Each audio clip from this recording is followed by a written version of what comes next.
ಟುನಿ ಕೋಳಿ ಸಾರು ವ್ಯಾಪಾರ.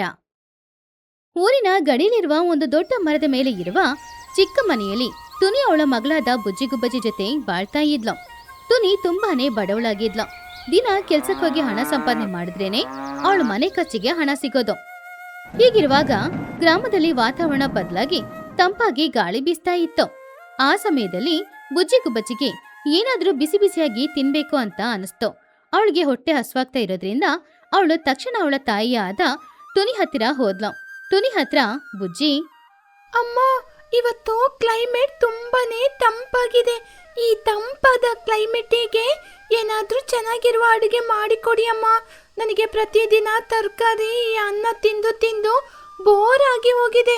ಪಕ್ಕದ ಮನೆ ಚೋಟು ಆಂಟಿ ಮನೆಯಿಂದ ಒಳ್ಳೆ ಘಮ ಸ್ಮೆಲ್ ಬರ್ತಿದೆ. ನನಗೂ ಕೂಡ ಖಾರ ಖಾರವಾಗಿ ಏನಾದ್ರೂ ಸ್ಪೆಷಲ್ ಆದ ಅಡುಗೆನ ಮಾಡಿಕೊಡಿ ಅಮ್ಮ. ಆವಾಗ ಟುನಿ ಪ್ರೀತಿಯಿಂದ ಮಗಳನ್ನ ನೋಡಿ, ಅಯ್ಯೋ ನನ್ನ ಮುದ್ದು ಮಗಳೇ, ನಿನಗೆ ಅಷ್ಟೊಂದು ಹಸಿವಾಗ್ತಾ ಇದೆಯಾ? ಆದರೆ ಏನಮ್ಮ ಮಾಡೋದು, ನನ್ನ ಜೊತೆ ಅಷ್ಟೊಂದು ಹಣ ಇಲ್ಲ. ಆದರೂ ಪರವಾಗಿಲ್ಲ, ಇವತ್ತು ನೀನು ಕೇಳಿದೀಯಲ್ವಾ, ಅದಕ್ಕೋಸ್ಕರ ನಿನಗೆ ಸ್ಪೆಷಲ್ ಆದ ಅಡಿಗೆನ ನಾನು ಮಾಡಿಕೊಡ್ತೀನಿ. ಇವತ್ತು ಕಾಡಲ್ಲಿ ಸಿಗುವಂತಹ ಹಲಸಿನಕಾಯಿನ ತಂದು ನಿನಗೋಸ್ಕರ ಚಿಕನ್ನ ಹೇಗೆ ಮಾಡ್ತಾರೋ ಅದೇ ರೀತಿ ವೆಜಿಟೇಬಲಲ್ಲಿ ಚಿಕನ್ ಸಾರನ್ನ ಮಾಡಿಕೊಡ್ತೀನಿ. ಆವಾಗ ಬುಜ್ಜಿ ಸಂತೋಷದಿಂದ, ಅಮ್ಮ, ನಿಜನಾ ಅಮ್ಮ? ವೆಜಿಟೇಬಲ್ ಅಲ್ಲಿ ಚಿಕನ? ನೀನು ಹೇಳುವಾಗನೇ ಸಂತೋಷ ಆಗ್ತಾ ಇದೆ. ನೀವು ಅಡಿಗೆ ಮಾಡಿ ನಾನು ಇಲ್ಲೇ ಕೂತ್ಕೊಂಡು ನೋಡ್ತಾ ಇರ್ತೀನಿ. ಟುನಿಗುಬ್ಬಚ್ಚಿ ನಗುತ್ತಾ ಅಡವಿಗೆ ಹೋಗಿ ಅಲ್ಲಿಂದ ಒಂದು ಹಲಸಿನ ಕಾಯನ್ನ ತಗೊಂಡ್ ಬಂದ್ಲು. ಆ ಕಾಯನ್ನ ಕ್ಲೀನ್ ಮಾಡಿ ಕೋಳಿ ಸಾರು ಮಾಡೋ ತರ ಮಸಾಲೆ ಎಲ್ಲಾನು ರುಬ್ಬಿ ಮಾಡ್ತಾ ಇದ್ಲು. ನಿಜವಾಗ್ಲೂ ಆ ಸಾರು ನೋಡಕ್ಕೆ ಕೋಳಿ ಸಾರು ತರಾನೇ ಇತ್ತು. ಆ ಸಾರು ಕುದಿತಾ ಇದ್ದಾಗ ಬರುವ ಪರಿಮಳ ಅವರ ಮನೆಯನ್ನ ದಾಟಿ ಊರಲ್ಲಿ ಎಲ್ಲಾ ಕಡೆನೂ ಹರಡ್ತಾ ಇತ್ತು. ಆ ವಾಸನೆಗೆ ಹೊರಗಡೆ ಆಟಾಡ್ತಾ ಇದ್ದ ಚಿಕ್ಕ ಮಗಳಾದ ಬನ್ನು ಚಿನ್ನು ಕೂಡ ತಕ್ಷಣ ಟುನಿಗುಬ್ಬಚ್ಚಿಯ ಮನೆಗೆ ಬಂದ್ರು. ಅವರು ಆ ಸಾರನ್ನ ನೋಡಿ ತುಂಬಾ ಸಂತೋಷದಿಂದ, ಬಾ ತುನಿ ಚಿಕ್ಕಮ್ಮ, ಇವತ್ತು ಏನ್ ಸ್ಪೆಷಲ್ ಅಡಿಗೆ? ಇದರ ಘಮಘಮಕ್ಕೆ ನಾನೇ ನನ್ನ ಮನೆಯಿಂದ ಓಡಿ ಬಂದ್ಬಿಟ್ಟೆ. ಇದರ ಸ್ಮೆಲ್ಲು ಹೋಟೆಲ್ನಿಂದ ಬರುವ ಹಾಗೇನೆ ಸುವಾಸನೆ ಬರ್ತಿದೆ. ಚಿನ್ನು ಆಸೆಯಿಂದ ಪಾತ್ರೆನ ನೋಡಿ, ಹೌದು ತುನಿ ಚಿಕ್ಕಮ್ಮ, ನಮ್ಮಮ್ಮ ಯಾವಾಗ ನೋಡಿದ್ರು ನೀರ್ ರೀತಿ ಒಂದು ಸಾರು ಅನ್ನನೇ ಮಾಡ್ಕೊಡ್ತಾರೆ. ಅದನ್ನ ತಿಂದು ತಿಂದು ಬೋರ್ ಆಗ್ತಾ ಇದೆ. ಇವತ್ತು ನಿಮ್ ಕೈ ರುಚಿ ಅಡಿಗೆ ನನಗೂ ಸಿಗುತ್ತಾ? ಬುಜ್ಜಿ ಖುಷಿಯಾಗಿ, ನೋಡಿದ್ರ ಫ್ರೆಂಡ್ಸ್, ನಮ್ಮಮ್ಮ ಎಷ್ಟು ಘಮ ಅಂತ ಅಡಿಗೆ ಮಾಡ್ತಿದ್ದಾರೆ ಅಂತ. ಇದರ ಹೆಸರು ನಾನ್ ವೆಜ್ ಕೋಳಿ ಸಾರಂತೆ. ನಿಜವಾಗ್ಲೂ ಕೋಳಿ ಸಾರು ಕೂಡ ಇಷ್ಟೊಂದು ರುಚಿಯಾಗಿರೋದಿಲ್ಲ. ಟುನಿಗುಬ್ಬಚ್ಚಿ ನಗುತ್ತಾ, ಬನ್ನಿ ಮಕ್ಕಳೇ, ನಿಮ್ಮೆಲ್ಲರಿಗೋಸ್ಕರನೇ ಮಾಡಿರೋದು. ಬಿಸಿ ಬಿಸಿ ಅನ್ನಕ್ಕೆ ಈ ಸಾರು ಹಾಕಿ ಕೊಟ್ರೆ ಅಷ್ಟೊಂದು ಅದ್ಭುತವಾಗಿರುತ್ತೆ. ಟುನಿ ಒಂದು ಬಾಳೆ ಎಲೆನ ಹಾಕಿ ಅದರಲ್ಲಿ ಬಿಸಿ ಬಿಸಿ ಅನ್ನ ಹಾಗೇನೆ ಆ ಗುಜ್ಜಿ ಸಾರನ್ನ ಕೂಡ ಉಯ್ದ್ಲು. ಮಕ್ಕಳು ಎಲ್ರು ಕೂಡ ಆ ಪರಿಮಳಕ್ಕೇನೆ ತುಂಬಾನೇ ಆಕರ್ಷಿತರಾಗಿದ್ರು. ಬನ್ನು ಚಿನ್ನು ಎಲ್ರು ಕೂಡ ಊಟ ಮಾಡ್ಕೊಂಡು ತುಂಬಾನು ಸಂತೋಷದಿಂದ, ವಾವ್ ತುನಿ ಚಿಕ್ಕಮ್ಮ, ನಿಜವಾಗ್ಲೂ ಇದನ್ನ ಹಲಸಿನಕಾಯಿ ಸಾರು ಅಂದ್ರೆ ಯಾರು ಕೂಡ ನಂಬಲ್ಲ. ಚಿಕನ್ ಸಾರಿನ ಹಾಗೆಯೇ ಮೆತ್ತಗೆ ಇದೆ. ನಮ್ಮಮ್ಮ ಕೂಡ ಇಷ್ಟು ರುಚಿಯಾಗಿ ಅಡಿಗೆನೆ ಮಾಡಲ್ಲ. ಚಿನ್ನು ತಿನ್ನೋಡಿ, ಹೌದು ಚಿಕ್ಕಮ್ಮ, ನನ್ನ ಜೀವನದಲ್ಲಿ ಇಷ್ಟೊಂದು ಅದ್ಭುತವಾದ ಸಾರು ತಿಂದಿದ್ದೀನಿ ಅಂದ್ರೆ ಅದು ಇದೇ ಚಿಕ್ಕಮ್ಮ. ನನಗೆ ಇನ್ನೊಂಚೂರು ಸಾರು ಹಾಕ್ತೀರಾ ಚಿಕ್ಕಮ್ಮ? ವಾವ್ ಅಮ್ಮ, ನಿಮ್ ಕೈಯಲ್ಲಿ ಏನೋ ಒಂದು ಮ್ಯಾಜಿಕ್ ಇದೆ. ಇಷ್ಟು ಚೆನ್ನಾಗಿ ಸಾರ್ನ ಹೇಗೆ ಮಾಡಿದೀರಾ ಅಂತ ಗೊತ್ತಿಲ್ಲ. ಮಕ್ಕಳು 3 ಜನನು ಹೊಟ್ಟೆ ತುಂಬಾ ಊಟ ಮಾಡಿ ಹೊರಗಡೆ ಹೋಗಿ ಆಟಾಡ್ತಾ ಇದ್ರು. ಆವಾಗ್ಲೇ ತನ್ನ ಮಗ ಬನ್ನುನ ಹುಡ್ಕೊಂಡು ಅಲ್ಲಿಗೆ ಬಂದ ಚೋಟುಗಿಳಿಗೆ ಘಮಘಮ ಪರಿಮಳ ಟುನಿಯ ಮನೆಯಿಂದ ಬರೋದನ್ನ ನೋಡಿ ಅವಳು ತಕ್ಷಣ ಟುನಿಯ ಮನೆಯೊಳಗಡೆ ಹೋದ್ಲು. ಅಲ್ಲಿ ಘಮಘಮ ಪರಿಮಳ ಬರ್ತಿತ್ತು.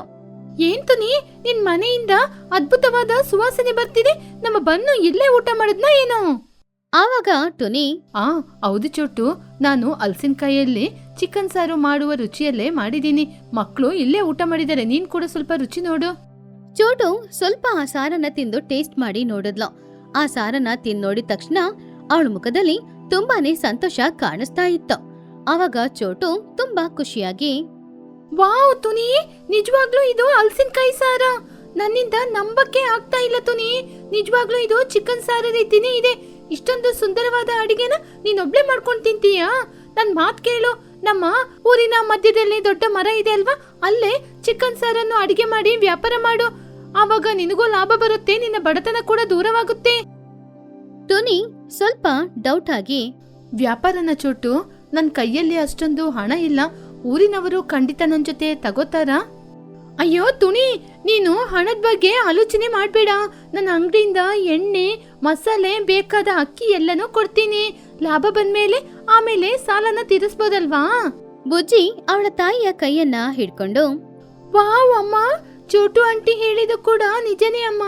ನೀವು ವ್ಯಾಪಾರವನ್ನು ಆರಂಭಿಸಿ, ನಾವೆಲ್ಲರೂ ಕೂಡ ನಿಮಗೆ ನಮ್ಮ ಕೈಯಲ್ಲಾದ ಸಹಾಯ ಮಾಡ್ತೀವಮ್ಮ. ಟುನಿ ಸ್ವಲ್ಪ ಧೈರ್ಯದಿಂದ ಚೋಟಗಿಳಿಯ ಸಹಾಯನ ತಗೊಂಡು ಊರಿನ ಮಧ್ಯದಲ್ಲಿ ಒಂದು ಗಾಡಿಗೆ ಏರ್ಪಾಡು ಮಾಡಿದ್ಲು. ಆ ಗಾಡಿಯಲ್ಲಿ ಟುನಿ ಸ್ಪೆಷಲ್ ಕೋಳಿ ಸಾರು ಅಂತ ಬೋರ್ಡ್ ಕೂಡ ಹಾಕಿಟ್ಟಿದ್ಲು. ಸಂಜೆ ಸಮಯ ದೊಡ್ಡ ಪಾತ್ರೆಯಲ್ಲಿ ಘಮಘಮ ಬಿಸಿ ಬಿಸಿ ಸಾರು ಕೂಡ ಮಾಡಿಟ್ಟಿದ್ಲು. ಆ ಪರಿಮಳ ಊರಿಡೀ ಹರಡ್ತಾ ಇತ್ತು. ಆ ಪರಿಮಳಕ್ಕೆ ಊರಿನಲ್ಲಿದ್ದ ಮಹಿಹದ್ದು, ಲೂಸಿ ಪಾರಿವಾಳ ಇಬ್ರು ಕೂಡ ಅಲ್ಲಿಗೆ ಬಂದ್ರು. ಆವಾಗ ಮಹಿಹದ್ದು, ವಾವ್ ತುನಿ, ನೀನಿಲ್ಲಿ ವ್ಯಾಪಾರವನ್ನು ಆರಂಭಿಸಿದೀಯಾ? ಹೌದು, ಏನ್ ಅಡಿಗೆ ಮಾಡ್ತಾ ಇದೀಯಾ? ಇದರ ವಾಸನೆ ತುಂಬಾ ಚೆನ್ನಾಗಿದೆ ಅಲ್ವಾ? ಟುನಿ ಗುಬ್ಬಚ್ಚಿ ನಗುತ್ತಾ, ಬನ್ನಿ ಲೂಸಿ, ಬನ್ನಿ ಮಗಿಯವ್ರೆ, ಇದು ನನ್ನ ಕೈಯಾರೆ ಮಾಡಿದ ವೆಜಿಟೇಬಲ್ ಕೋಳಿ ಸಾರು. ಇದನ್ನ ತಿಂದು ನೋಡಿ, ಅಚ್ಚ ಅಸಲ್ ಕೋಳಿ ಸಾರು ರೀತಿಯೇ ಇರುತ್ತೆ. ಪ್ಲೇಟ್ 20 ರೂಪಾಯಿ ಮಾತ್ರ. ಹಾಗಾದ್ರೆ ನನಗೊಂದು ಪ್ಲೇಟ್ ಕೊಡ್ತೀನಿ, ನಿನ್ನ ಕೈ ರುಚಿ ಹೇಗಿದೆ ಅಂತ ನೋಡೋಣ. ಟುನಿ ಅವಳು ಮಾಡಿದ ಬಿಸಿ ಬಿಸಿ ಸಾರನ್ನ ಒಂದು ಬೌಲಲ್ಲಿ ಹಾಕಿ ಅವರಿಬ್ರಿಗೂ ತಿನ್ನಕ್ಕೆ ಕೊಟ್ಲು. ಅದನ್ನ ಅವರಿಬ್ರು ತಿನ್ನೋಡಿದ್ರು. ಅದ್ರ ರುಚಿ ಅವರಿಬ್ರಿಗೂ ಇಷ್ಟ ಆಯ್ತು. ಆವಾಗ ಮಹಿಹದ್ದು, ವಾವ್ ತುನಿ, ನಿಜವಾಗ್ಲೂ ಕೋಳಿ ಮಾಂಸ ಸಾರು ತಿನ್ನುವ ಹಾಗೇನೆ ಇದೆ. ಈ ರೀತಿ ಅಡಿಗೆನ ಇದುವರೆಗೂ ನಾನು ಎಲ್ಲೂ ತಿನ್ಲಿಲ್ಲ. ನನಗೆ ಒಂದು ಪ್ಲೇಟ್ ಪಾರ್ಸಲ್ ಮಾಡು. ಹೌದು ತುನಿ, ನನಗೂ ಕೂಡ ಒಂದು ಪ್ಲೇಟ್ ಪಾರ್ಸಲ್ ಮಾಡು. ಈ ರೀತಿ ಅಡಿಗೆನ ನಾನು ತಿನ್ಲೇ ಇಲ್ಲ. ಪ್ರತಿದಿನ ಇಲ್ಲೇ ಬಂದು ತಗೊಂಡೋಗ್ತೀನಿ. ಆವಾಗ ಕುಹುಬಾತು ಕೂಡ ಅಲ್ಲಿಗೆ ಬಂದು ಆ ಸಾರ್ ತಗೊಂಡು ತಿನ್ನೋಡಿ ತುಂಬಾ ಚೆನ್ನಾಗಿದೆ ಅಂತ ಟುನಿನ ಮನಸಾರೆ ಮೆಚ್ಕೊಂಡ್ಲು. ಹಾಗೆ ಅವಳ ವ್ಯಾಪಾರ ತುಂಬಾ ಚೆನ್ನಾಗಿ ನಡೀತಾ ಇತ್ತು. ಬುಜ್ಜಿ ಹಣನ ತಗೊಂಡು ಪೆಟ್ಟಿಗೆಯಲ್ಲಿ ಹಾಕೊಳ್ತಾ ಇದ್ಲು. ಆವಾಗ ಬುಜ್ಜಿ ಸಂತೋಷದಿಂದ, ವಾವ್ ಅಮ್ಮ, ಮೊದಲನೇ ದಿನಾನೇ ಎಷ್ಟು ಒಳ್ಳೆ ಲಾಭ ಬಂದಿದೆ. ನಿಮ್ಮ ಕೈ ರುಚಿ ಅದ್ಭುತವಾಗಿದೆ. ಎಲ್ಲರೂ ನಿಮ್ನ ಹೊಗಳ್ತಾ ಇದ್ದಾರೆ. ಹೌದು ಬುಜ್ಜಿ, ದೇವ್ರು ನಮ್ನ ಕರುಣಿಸಿದ್ದಾನೆ. ನಾಳೆಯಿಂದ ಅಧಿಕ ಸಾರ್ ಮಾಡಿ ತಗೊಂಬರ್ಬೇಕು. ಹಾಗೆ ಟುನಿಗುಬ್ಬಚ್ಚಿಯ ವ್ಯಾಪಾರ ತುಂಬಾ ಚೆನ್ನಾಗಿ ನಡೀತಾ ಇತ್ತು. ಆದ್ರೆ ಅದೇ ಊರಲ್ಲಿದ್ದ ಚಿಚುಕಾಗಿಗೆ ಟುನಿಯ ವ್ಯಾಪಾರ ಚೆನ್ನಾಗಿ ನಡೀತಾ ಇರೋದು, ಹಾಗೇನೆ ಅವಳ ಕೈ ತುಂಬಾ ಹಣ ಸಂಪಾದನೆ ಮಾಡೋದು ಸ್ವಲ್ಪನೂ ಇಷ್ಟ ಆಗ್ಲಿಲ್ಲ. ಅವಳಿಗೆ ಹೊಟ್ಟೆ ಉರಿತಾ ಇತ್ತು. ಆದ್ರಿಂದ ಅವಳು ತನ್ನ ಮಗ ಚಿನ್ನನ ಕರೆದು ಅವನ ಹತ್ರ ಈ ರೀತಿ ಹೇಳಿದ್ಲು, ಲೇ ಚಿನ್ನು, ಆ ತುನಿನ ನೋಡ್ದ? ರಸ್ತೆ ಬದಿಯಲ್ಲೇ ಪ್ರತಿದಿನಕ್ಕೆ 1000 ರೂಪಾಯಿ ಸಂಪಾದನೆ ಮಾಡ್ತಾ ಇದ್ದಾಳಂತೆ. ನಾನು ಅವಳಕ್ಕಿಂತ ಬುದ್ಧಿವಂತೆ. ನಾಳೆಯಿಂದ ನಾನು ನೋಡು, ಚಿಚ್ಚುವಿನ ಸ್ಪೆಷಲ್ ಚಿಕನ್ ಸಾರ್ನ ಮಾಡಿ ವ್ಯಾಪಾರ ಮಾಡ್ತೀನಿ. ಅವಳಕ್ಕಿಂತ ಅಧಿಕ ಲಾಭವನ್ನು ಸಂಪಾದನೆ ಮಾಡಿ ಅವಳ ಹೋಟೆಲ್ನೇ ಮುಚ್ಚಿಸ್ತೀನಿ. ಅದನ್ನು ಕೇಳಿ ಚಿನ್ನು, ಅಮ್ಮ ಬೇಡಮ್ಮ, ತುನಿ ಚಿಕ್ಕಮ್ಮ ತುಂಬಾ ಅದ್ಭುತವಾಗಿ ಅಡಿಗೆ ಮಾಡ್ತಾರೆ. ನಿಮಗೆ ಅಡಿಗೆ ಮಾಡ್ಲಿಕ್ಕೇನೆ ಸರಿಯಾಗಿ ಬರೋದಿಲ್ಲ. ನೀವು ವ್ಯಾಪಾರ ಆರಂಭಿಸಿದ್ರೆ ಆಮೇಲೆ ನಷ್ಟ ಆಗುತ್ತೆ. ಆವಾಗ ಚಿಚುಕಾಗೆ ಕೋಪದಿಂದ, ಬಾಯಿ ಮುಚ್ಚೋ ಹುಚ್ಚು ಹುಡುಗ. ವ್ಯಾಪಾರದಲ್ಲಿ ಅಡಿಗೆ ರುಚಿಯಲ್ಲ, ಬುದ್ಧಿವಂತಿಕೆನೇ ಮುಖ್ಯ. ನಾನು ಕಡಿಮೆ ಖರ್ಚು ಮಾಡಿ ಅಧಿಕ ಲಾಭವನ್ನು ಸಂಪಾದನೆ ಮಾಡ್ತೀನಿ. ಆ ತುನಿ ಒಳ್ಳೆ ಅಡಿಗೆ ಮಾಡ್ಬೇಕು ಅಂತ ತುಂಬಾ ಖರ್ಚು ಮಾಡ್ತಾ ಇದ್ದಾಳೆ. ನಾನು ಅಧಿಕವಾಗಿ ಹಣ ಖರ್ಚು ಮಾಡೋದಿಲ್ಲ. ಹಾಳಾದ ತರಕಾರಿ, ಈರುಳ್ಳಿ, ಟೊಮೆಟೊನೆಲ್ಲ ಇಟ್ಟು ಕಲರ್ನ ಜಾಸ್ತಿನೇ ಕೊಟ್ಟು ರುಚಿ ಜಾಸ್ತಿ ಬರ್ಲಿ ಅಂತ ಕೆಮಿಕಲ್ನ ಕೂಡ ಉಪಯೋಗ ಮಾಡ್ತೀನಿ. ತುಂಬಾ ಆಕರ್ಷಣೀಯವಾಗಿ ಕಾಣ್ಲಿಕ್ಕೆ ಕಲರ್ನ ಕೂಡ ಮಿಕ್ಸ್ ಮಾಡ್ತೀನಿ. ಪ್ಲೇಟಿಗೆ ಕೇವಲ 10 ರೂಪಾಯಿ ಅಂತ ಮಾರ್ತೀನಿ. ಆವಾಗ ಜನ ಕಡಿಮೆ ಬೆಲೆ ಅಂತ ನನ್ನ ಹತ್ರ ಬರ್ತಾರೆ. ಅಮ್ಮ, ಹಾಳಾದ ತರಕಾರಿ ಎಲ್ಲ ಹಾಕಿ ಮಾಡಿದ್ರೆ ಆಮೇಲೆ ಜನರಿಗೆ ಹುಷಾರಿಲ್ಲದೆ ಆಗುತ್ತೆ. ಅದು ತಪ್ಪಲ್ವಮ್ಮ? ಲೇ ಬಾಯಿ ಮುಚ್ಚೋ, ನಾಳೆ ಸಂಜೆ ನೋಡು ನನ್ನ ವ್ಯಾಪಾರ ಹೇಗೆ ನಡೆಯುತ್ತೆ ಅಂತ. ಹೀಗಿರುವಾಗ ಮರುದಿನ ಬೆಳಗ್ಗೆ ಚಿಚುಕಾಗೆ ಟುನಿಗುಬ್ಬಚ್ಚಿಯ ಗಾಡಿಯ ಮುಂದ್ಗಡೆನೆ ಅವಳ ಗಾಡಿನ ಇಟ್ಟಿದ್ಲ. ಅದ್ರಲ್ಲಿ ಚಿಚು ಸ್ಪೆಷಲ್ ಕೋಳಿ ಸಾರು ಬರೀ 10 ರೂಪಾಯಿ ಅಂತ ಹಾಕಿತ್ತು. ಚಿಚುಕಾಗೆ ಆ ಸಾರಲ್ಲಿ ಕಲರ್ಗೋಸ್ಕರ ಕಲರ್ ಹುಡಿನೋ ಹಾಗೇನೆ ಕೆಮಿಕಲ್ ಕೂಡ ಉಪಯೋಗ ಮಾಡಿದ್ರಿಂದ ನೋಡಕ್ಕೆ ಕಲರ್ಫುಲ್ ಆಗಿ ಘಾಟ್ ಆಗಿ ಇತ್ತು ಆ ಸಾರು. ಚಿಚು ಜೋರಾಗಿ, ತುನಿ ಜೊತೆ ಪ್ಲೇಟಿಗೆ 20 ರೂಪಾಯಿ ಅಂದ್ರೆ ನನ್ನ ಜೊತೆ ಪ್ಲೇಟಿಗೆ ಕೇವಲ 10 ರೂಪಾಯಿ. ರುಚಿ ಕೂಡ ಡಬಲ್ ಧಮಾಕವಾಗಿದೆ. ಒಮ್ಮೆ ರುಚಿ ನೋಡಿ ಮತ್ತೆ ಮತ್ತೆ ಬೇಕು ಅಂತೀರಾ? ಸಾರು ಕಲರ್ಫುಲ್ ಆಗಿತ್ತು, ಬೆಲೆನೂ ತುಂಬಾ ಕಡಿಮೆನೇ ಇತ್ತು. ಆದ್ರಿಂದ ಪಕ್ಷಿಗಳು ಎಲ್ರು ಕೂಡ ಅಟ್ರಾಕ್ಟ್ ಆಗಿ ಮೊದ್ಲು ಚಿಚುಕಾಗೆ ಅಂಗಡಿ ಹತ್ರನೇ ಹೋದ್ರು. ಏನ್ ಚಿಚ್ಚು, ಕೇವಲ 10 ರೂಪಾಯ? ಬಣ್ಣ ಕೂಡ ತುಂಬಾ ಕೆಂಪಾಗಿದೆ, ರುಚಿಯಾಗಿರುವ ರೀತಿ ಇದೆ. ಸರಿ, ನನಗೂ ಕೊಡು. ತುನಿಗಿಂತ ಕಡಿಮೆ ಬೆಲೆಗೆ ಮಾರಾಟ ಮಾಡ್ತಿದೀಯಾ? ನನಗೂ ಒಂದು ಪ್ಲೇಟ್ ಕೊಡು ಚಿಚ್ಚು. ಚಿಚುಕಾಗಿ ತುಂಬಾನು ಸಂತೋಷದಿಂದ ಕುಹು ಹಾಗೂ ಲೂಸಿಗೆ ಆ ಕಲಬೆರಕೆ ಮಾಡಿರುವ ಆಹಾರ ಪದಾರ್ಥನ ಒಯ್ದ್ಕೊಟ್ಲು. ಅದನ್ನ ಅವರಿಬ್ರು ಕೂಡ ಹೊಟ್ಟೆ ತುಂಬಾ ತಿಂದ್ರು. ಬೆಲೆನೂ ಕಡಿಮೆ, ಕಲರ್ಫುಲ್ ಆಗಿರೋದ್ರಿಂದ ಅವ್ರೆಲ್ಲರಿಗೂ ಕೂಡ ಆ ಸಾರು ಇಷ್ಟ ಆಯ್ತು. ಆದ್ರೆ ಇದೆಲ್ಲವನ್ನ ಟುನಿ ಅವಳ ಗಾಡಿಯಿಂದ ನೋಡ್ತಾನೇ ಇದ್ಲು. ನೋಡ್ದ ಬುಜ್ಜಿ, ಆ ಚಿಚ್ಚು ನಮಗೆ ಪೈಪೋಟಿಯಾಗಿ ಅಂಗಡಿ ಹಾಕಿದಾಳೆ. ಅದರಿಂದ ಇವತ್ತು ಹೋಟೆಲಿಗೆ ಯಾರು ಕೂಡ ಬರ್ಲಿಲ್ಲ. ಅಮ್ಮ, ನೀನು ಚಿಂತೆ ಮಾಡಬೇಡ. ನೀನು ನ್ಯಾಯವಾಗಿ ವ್ಯಾಪಾರ ಮಾಡ್ತಾ ಇದೀಯ.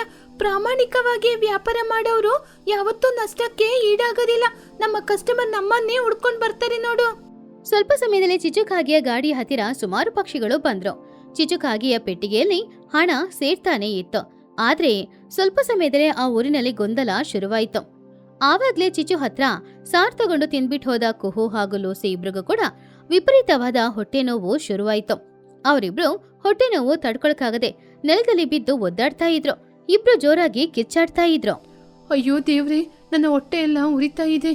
ಅಯ್ಯೋ, ಯಾರೋ ಕತ್ತಿಯಿಂದ ಚುಚ್ಚುವ ರೀತಿ ನನಗೆ ಅನ್ನಿಸ್ತಾ ಇದೆ. ಆವಾಗ ಕುಹು ಕೂಡ, ನನ್ನ ಹೊಟ್ಟೆ ಎಲ್ಲ ಉರಿತಾ ಇದೆ. ಯಾರೋ ನನ್ನ ಊಟದಲ್ಲಿ ವಿಷವನ್ನು ಬೆರೆಸಿದ ರೀತಿ ಅನ್ಸುತ್ತೆ. ಆವಾಗ್ಲೇ ಅಲ್ಲಿಗೆ ಬಂದ ಮಹಿಹದ್ದು ಚಿಚು ಕೊಟ್ಟ ಸಾರನ್ನ ತಿಂದು ಹಾಗೇನೆ ಉಗಿದ್ಬಿಟ್ಲು.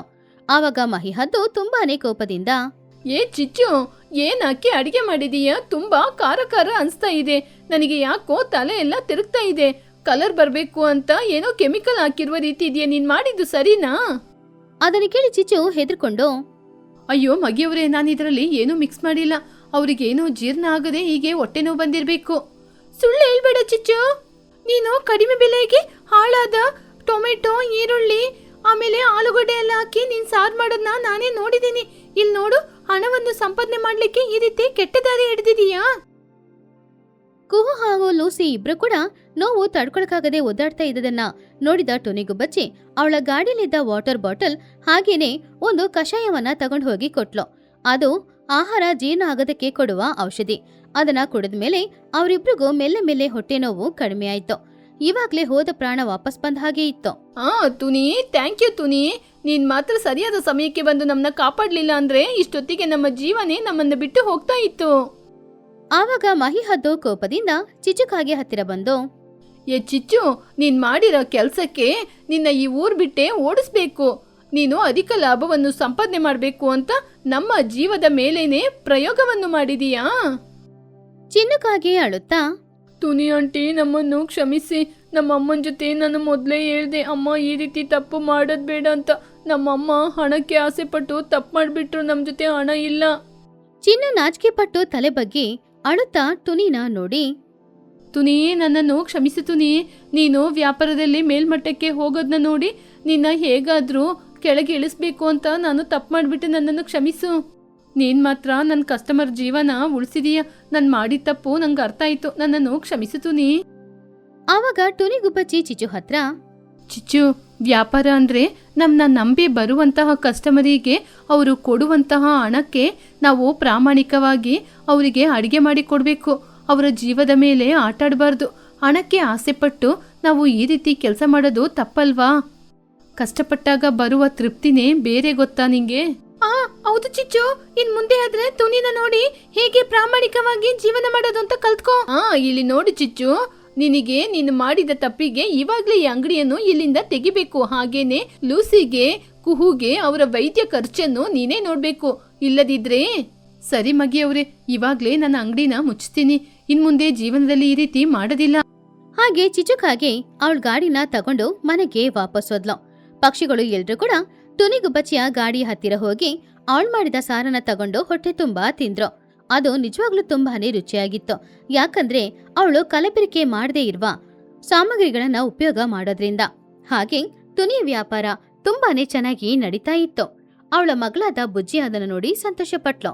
ಅವಳು ಅವಳಿಂದಾದ ಸಹಾಯನ ತನ್ನ ತಾಯಿಗೆ ಮಾಡಿಕೊಡ್ತಾ ಇದ್ಲು. ಚಿಚುಕಾಗೆಗೆ ಆ ದಿನ ಬುದ್ಧಿ ಬಂದಿತ್ತು.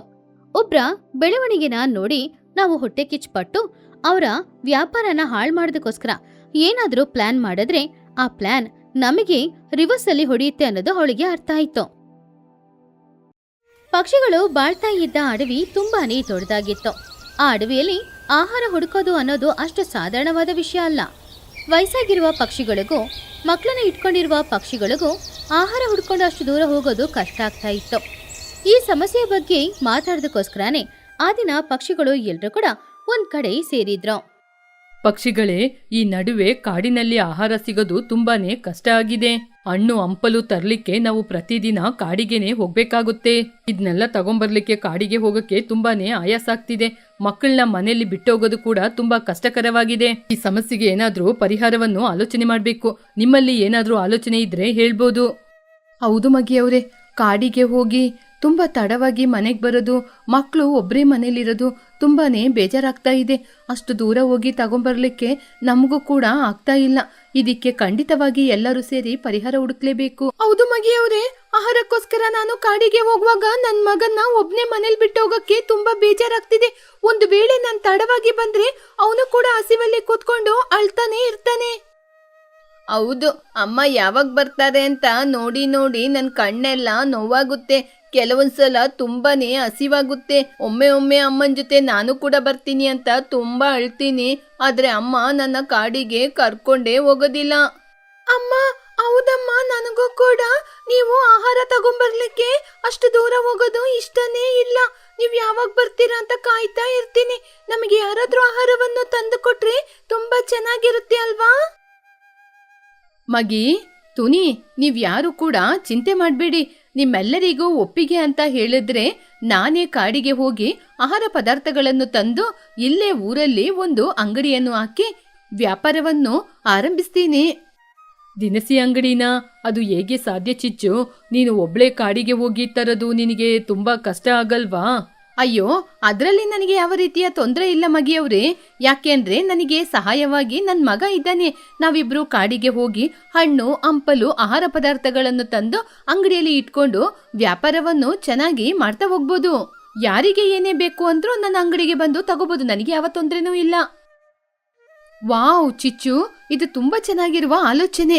ನಿನ್ನಿಂದ ನಮ್ಮ ಊರಿನಲ್ಲಿರುವ ಪಕ್ಷಿಗಳ ಕಷ್ಟ ಎಲ್ಲ ತೀರುತ್ತೆ. ಅದು ಸರಿ, ನೀನು ಇಷ್ಟೆಲ್ಲ ಹೋಗಿ ತಂದು ಕೊಡುವಾಗ ನಿನಗೆ ಊರಿನವರಿಂದ ಏನ್ ಸಹಾಯ ಆಗುತ್ತೆ? ಅಯ್ಯೋ ತುನಿ, ನನಗೆ ಕಷ್ಟ ಆದ್ರೂ ತೊಂದರೆ ಇಲ್ಲ. ಎಲ್ಲರಿಗೋಸ್ಕರ ನಾನು ಏನ್ ಬೇಕಾದ್ರೂ ಮಾಡಲು ಸಿದ್ಧ. ಇದಕ್ಕೋಸ್ಕರ ನೀವು ಹಣ ಕೊಡದಿದ್ರೂ ಪರವಾಗಿಲ್ಲ. ನಿಮ್ಮಲ್ಲಿ ಏನಿದೆಯೋ ಅದನ್ನ ಕೊಟ್ರೆ ಸಾಕು. ಜೇನ್ನ ಕೊಡ್ಬೋದು, ಇನ್ನೇನಾದ್ರೂ ನೀವು ಬೆಳೆಯುವಂಥದ್ದು ಕೊಟ್ರೂ ಪರವಾಗಿಲ್ಲ. ಹೌದು ಆಂಟಿ, ನಾನು ಕೂಡ ನಮ್ಮ ಅಮ್ಮನ ಜೊತೆ ಹೋಗಿ ಕಾಡಲ್ಲಿ ಏನೆಲ್ಲ ಹಣ್ಣು ಹಂಪಲುಗಳು ಸಿಗುತ್ತೋ ಅದನ್ನ ಮೇಲೆ ಎತ್ತರಕ್ಕೆ ಹಾರಿ ತಗೊಂಬಂದ್ಬಿಡ್ತೀನಿ. ನಮ್ಮಮ್ಮ ತುಂಬಾ ಚೆನ್ನಾಗಿ ಕೆಲಸ ಮಾಡ್ತಾರೆ. ಸಬಾಷ್ ಚಿಚ್ಚು, ನೀನು ಇನ್ನೊಬ್ಬರಿಗೆ ಸಹಾಯ ಮಾಡುವ ಗುಣಗಳನ್ನು ನೋಡಿದ್ರೆ ನಿನ್ನ ಕಂಡ್ರೇನೆ ನಮ್ಮೆಲ್ಲರಿಗೂ ಗರ್ವ ಆಗ್ತಾ ಇದೆ. ನಿನಗೆ ಯಾವ ಸಹಾಯ ಬೇಕಾದ್ರೂ ಕೇಳು, ನಮ್ಮಿಂದ ಆಗಿದ್ದು ಮಾಡ್ತೀವಿ. ಮರುದಿನ ಬೆಳಗ್ಗೆನೆ ಚಿಚುಕಾಗೆ ಹಾಗೂ ಚಿನ್ನುಕಾಗೆ ಇಬ್ರು ಕೂಡ ಅಡವಿಗೆ ಹೋದ್ರು. ಅಲ್ಲಿ ಸಿಗುವ ಒಳ್ಳೆ ಜೇನು, ಚಿಕ್ಕ ಚಿಕ್ಕ ಹಣ್ಣುಗಳು, ದೊಡ್ಡ ದೊಡ್ಡ ಹಣ್ಣುಗಳು, ಕೆಲವು ಧಾನ್ಯಗಳು, ಹಾಗೇನೆ ಪುದೀನ ಎಲೆಗಳು ಎಲ್ಲಾನು ತಗೊಂಡ್ ಬಂದು ಸಂತೆಗೆ ಮಧ್ಯದಲ್ಲಿರುವ ಒಂದು ಜಾಗದಲ್ಲಿ ತಾವರೆ ಎಲೆಯಲ್ಲಿ ಆ ವಸ್ತುಗಳನ್ನೆಲ್ಲ ಇಟ್ರು.